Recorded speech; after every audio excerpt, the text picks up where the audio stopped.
Oh, mga kababayan, ganito lang yan.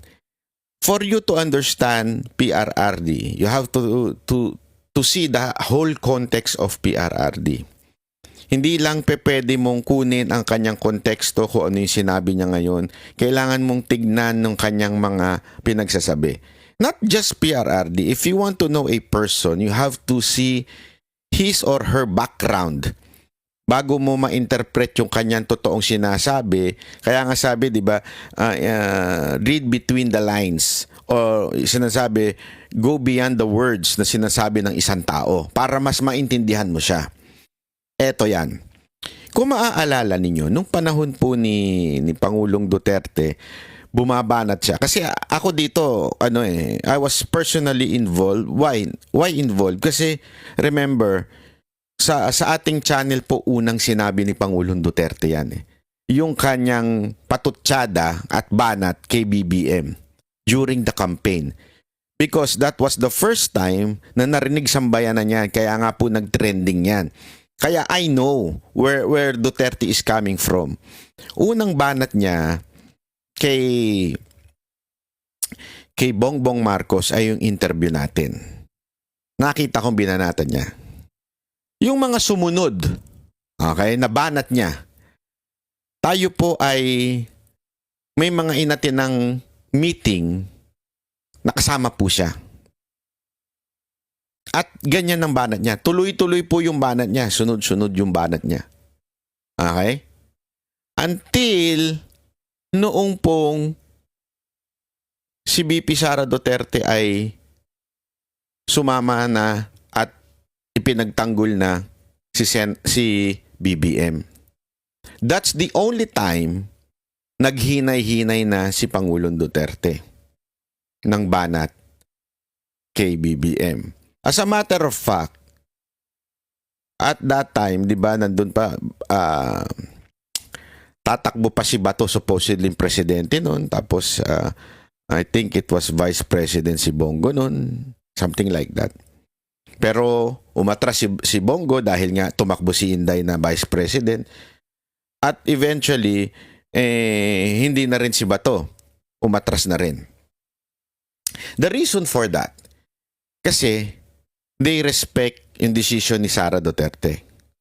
But all along, walang alam si Pangulong Duterte sa decision ni BP Sara Duterte until to the last minute na dineclare niya in public ni BP Sara Duterte. That's the time huminahon na si Pangulong Duterte sa banat niya kay Bongbong Marcos. Tumahimik na siya nun. Muli na lang siya nag-ingay nung maisog sa Davao. Nung nagsimula na unang sinabi niya, bangag ang ating presidente. Okay, bakit? Same thing nang nangyayari ngayon. Ngayon, alam naman po natin, before the ICC, antindi ng banat ni Pangulong Duterte sa mga Marcos. Pero this time, muli, hindi na nagsalita si Pangulong Duterte, particular kay Aimee.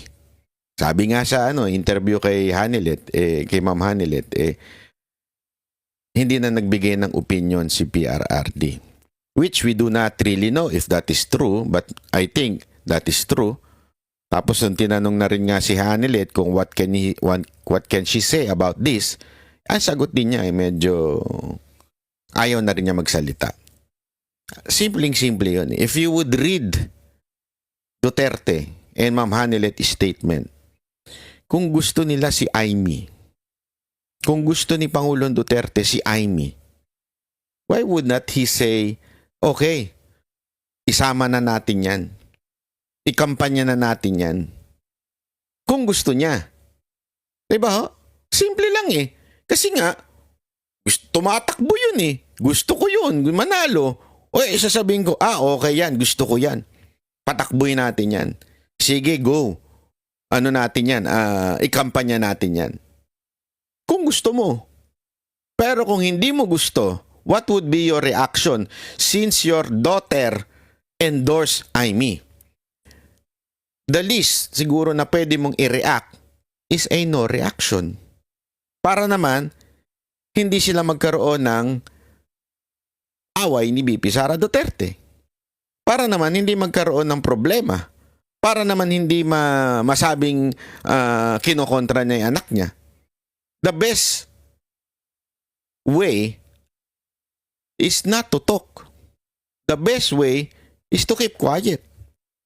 But literally, it means no. Kasi if ako, yes, I would say it. Okay, let's go.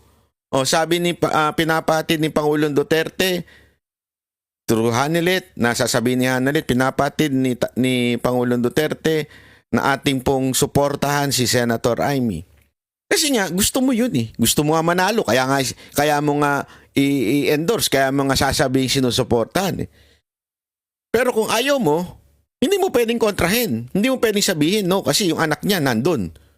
So the only way is just to keep quiet. That's what he did noong unit team. Nung kasagsagan na ng unit team at pinagtatanggol na ni BP si BBM, tumahimik na lang si Pangulong Duterte. Same thing that happened now. That's why I'm saying to you, sa tingin ko, opinion ko, ayaw niya kay Amy. Kung gusto niya, in-endorse niya na yan. Kung gusto niya, lantaran niya ng sinabi yan. Kung pinahatig niya sa sige, suportahan niyo na. Kasi may mensahe nga siya dun sa mga taong na andun eh. Anong mensahe niya? Salamat sa inyong suporta. Di ba? Meron silang mensahe.